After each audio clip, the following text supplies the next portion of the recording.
भारतीय पीठासन अधिकारियों की 84वीं परिषद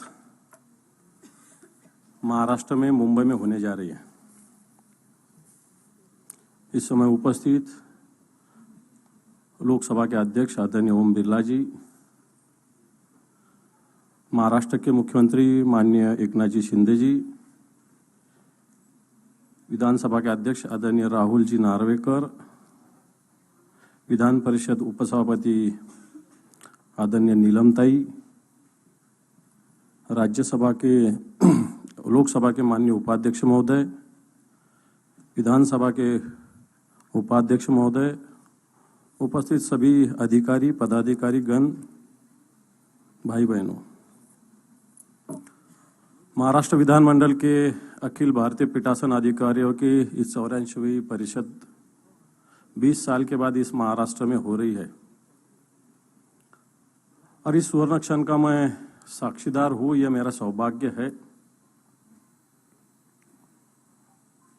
इस सौभाग्य को जताते हुए शुरुआत को ही मुंबई के बारे में कहा गया। ये मुंबई तो है, लेकिन ये मुंबई महाराष्ट्र में लाने के लिए 107 हुतात्मा यहाँ हुए थे और बाद में इस मुंबई संयुक्त महाराष्ट्र बना और जिसकी राजधानी मुंबई है। ये वीरों की भूमि है, ये संतों की भूमि है। संत नामदेव महाराज की भूमि है, जिन्होंने महाराष्ट्र से लेके पंजाब तक अपना झंडा फहराया। संत तुकाराम महाराज, संत ज्ञानेश्वर महाराज, जिन्होंने मानवता का संदेश दिया। ये वीरों की भी भूमि है। छत्रपति शिवाजी महाराज जी की यह भूमि है, स्वतंत्र वीर सावरकर जी की भी यह भूमि है। इसी प्रकार डॉक्टर बाबा साहब आम्बेडकर जी, जिनकी घटना जिन्होंने लिखी, उनकी घटना पे हम चलते हैं। महात्मा ज्योतिबा फुले, जो समता का संदेश जिन्होंने इस विश्व को दिया है। लोकमान्य तिलक, जिन्होंने स्वराज्य ये जन्मसिद्ध मेरा जन्मसिद्ध अधिकार कहा था, उनकी भी यह भूमि है। मां अहिल्या देवी की भूमि है और इस भूमि में मैं आपका सभी का स्वागत करता हूं। स्वागत करते हुए मैं ज्यादा बात नहीं करूंगा। 2 मिनट का समय, 3 मिनट का समय मुझे है। 2024 में आप ये परिषद हो रही है। अभी माननीय अध्यक्ष महोदय जो राहुल जी ने बताया कि 1921 में पहली बार इसकी शुरुआत हुई थी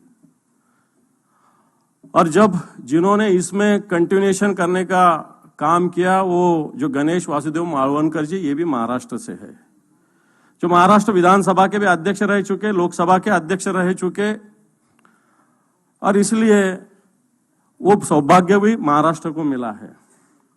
ओम जी बिरला यहां बैठे, इनको भी बड़ा सौभाग्य मिला है। 1921 में शुरू हुई ये परिषद 2021 में, जिसको शताब्दी वर्ष कहा जाता है, वो भी आपके उपस्थिति में है। इस प्रकार जैसा हम सौभाग्यशाली, वैसे आप भी इस लोकतंत्र के, इस बड़े राष्ट्र के ऐसी एक घटना की आप भी सौभाग्यशाली है।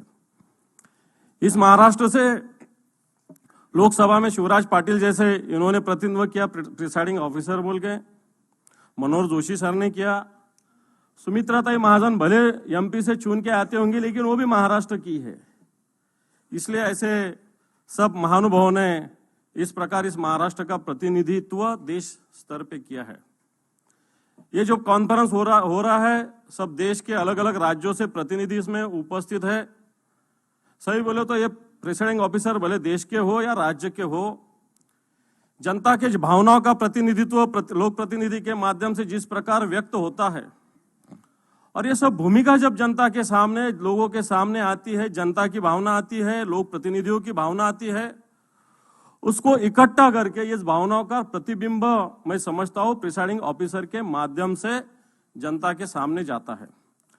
और इसलिए अपने लोकशाही प्रणाली में, अपने डेमोक्रेटिक प्रणाली में प्रिसाइडिंग ऑफिसर की भूमिका बहुत महत्वपूर्ण रही है। अभी हमारे अध्यक्ष राहुल जी नार्वेकर ने भी ये बता दिया है कि प्रिसाइडिंग ऑफिसर जो है, इनकी भूमिका बहुत बड़ी रहती है।